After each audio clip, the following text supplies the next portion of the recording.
Hi, I'm Dr. Terrence Lee. We're going to talk about how to get pregnant. Now, when you ask that question to the average high school kid, you're probably going to be greeted with some giggling and answer of, well, it's obvious. The way to get pregnant is to just have sex, and that's where babies come from. Well, that is true for 5 out of 6 couples. For them, it just happens naturally, pretty easily. But for 1 out of 6 couples, sadly, that's not the case. And so the majority of people are insensitive to what infertility couples suffer, and that they actually have to think about, why it's not happening and think of what they can do. So let's um, let's start by answering this question. Let me ask you this. What are the different ways to get pregnant? You can think about that. Well, I'll give you a hint. Prior to the 1900s, there was only one way to get pregnant, and that is just to have sex and get pregnant through natural intercourse. So the way that works is that the sperm and the egg have to come together. Now, how does that work? This is a uterus. Okay, this is a model of a uterus. It's a fairly abnormal uterus. There are a few fibroids in it and all that, but it will serve nicely for this demonstration. So these are the ovaries right here. These are what contain the eggs, and every month a woman will release eggs, and when they release, they come out of the ovaries, and then they get into the fallopian tubes. So they come out of the ovaries and they get sucked into the fallopian tubes. So they're right here at this part of the tube, just waiting patiently for the sperm to show up. Then, at the time of sexual intercourse, sperm are deposited right here in the vagina, and some of them will make their way up to here. Now, how does this work? Well, when the sperm are deposited here in the vagina, 99% of it is wasted. It will just leak out, or it will the sperm will die in the environment of the vagina. The vagina is not very friendly to the sperm. It's an acidic environment. Sperm don't live very well in the vagina. But where they can survive is if they reach here, where the cervix is. That's the cervix. And the cervix makes something called cervical mucus. And the cervical mucus helps keep the sperm alive enough that it can travel through the great barrier of the mucus and then up here into the uterine cavity. Once it reaches the uterine cavity, if it has any strength left at all, it can make it out here into the fallopian tubes. And if there's an egg waiting and they collide with each other, then fertilization takes place. Once fertilization takes place, then the fertilized embryo, marches down the tube into the uterus, where it implants here and starts growing for the next 9 months and becomes a baby. So that is the real obvious answer, right? So again, I asked you, what are the different ways to get pregnant? Well, one answer is through natural sexual intercourse, but there are at least two other answers that are correct. After the 1900s, technology got advanced to the point of doing something that was fairly low tech, and that is just to deliver the sperm right to where the egg should be waiting. And how does that work? It's done through a process called intrauterine insemination.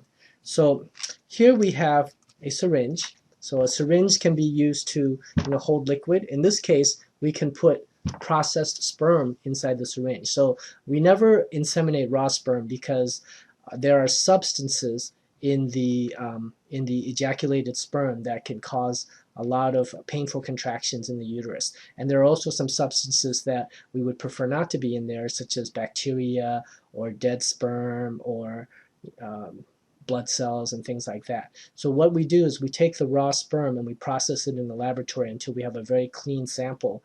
And we also do certain methods to separate the best sperm from all the bad ones. So we end up with a fairly good sample of good sperm here in a syringe, and then what we do is we attach it to a catheter. So this catheter then is used right here to pass through the vagina, and then it passes into the cervix, and then the sperm are injected right into the uterine cavity. Once it's injected into the uterine cavity, this model right here is not anatomically accurate because it shows all this space. But in reality, the uterus, instead of being like a space like my hand, it's more like a closed fist. So this cavity is really just a virtual space. So once you inject fluid in there, there's no room for it to go anywhere other than out into the tubes. Okay, well, a little bit will leak out back this way, but most of it will go out into the tubes to where the sperm is. So this is a very simple technique. This is something that they could have probably done in medieval times with, you know, like a reed or something like that, and just, you know, made up a way to do intrauterine insemination. And so that's another way to get pregnant. Now this way is better in that the sperm gets a lot closer to where it's supposed to go. Most people who can get pregnant with intrauterine insemination can also get pregnant naturally, but the odds are just better with the insemination because there's so many more sperm that get to where it needs to go, as opposed to just having a few, you know, sperm make it. Okay? There's one more way. Ever since the late 1970s, there was a way where the eggs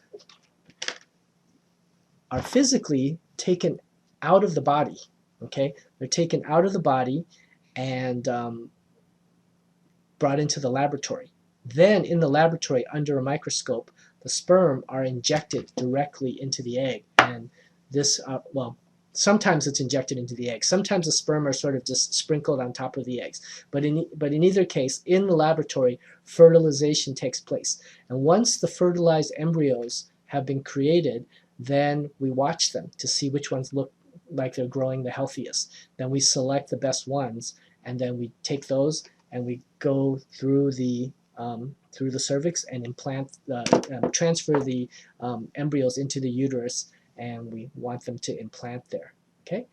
In fact, we can even do fancier stuff like take part of the embryos and do a genetic analysis, so we can see which ones are have the normal number of chromosomes. We can see which will become boys, which will become girls, things like that.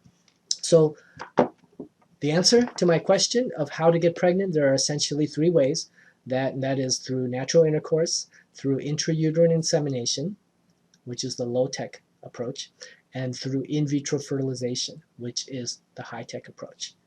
Okay, so how does that help you, right? So you are now faced with a situation where you want to get pregnant and you haven't gotten pregnant, and you greatly prefer to get pregnant naturally, right? But I mean, who wouldn't? We all would want to get pregnant in the way that's the most non-invasive, the least expensive, and the easiest. And that's just, you know, through natural means. However, what happens if the natural means don't work?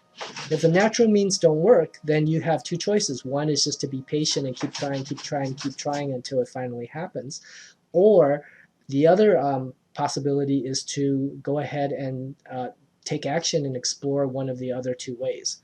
I mean, that's pretty common sense, right? So you either, if something's not working, you can either be patient and keep doing that same thing, or you can explore more powerful, more advanced techniques. So the question becomes, well, how do you know? How do you know when it's time? How do you know when it's time to move up to something greater? And that's something we'll talk about in the next lesson. And I'll give you a hint what the 4 factors are. The 4 factors to take into account would be, how many months have you failed to get pregnant using the way that you're trying right now? Number 2, what is your age? Number 3, do you have any other clues to suspect that there's a specific problem? Okay, and then number 4 is just your own personal choice of just how important is it for you to get pregnant sooner than later, versus, you know, if you have a more relaxed approach saying, you know, if it happens, it happens, and if it doesn't, then we're fine also.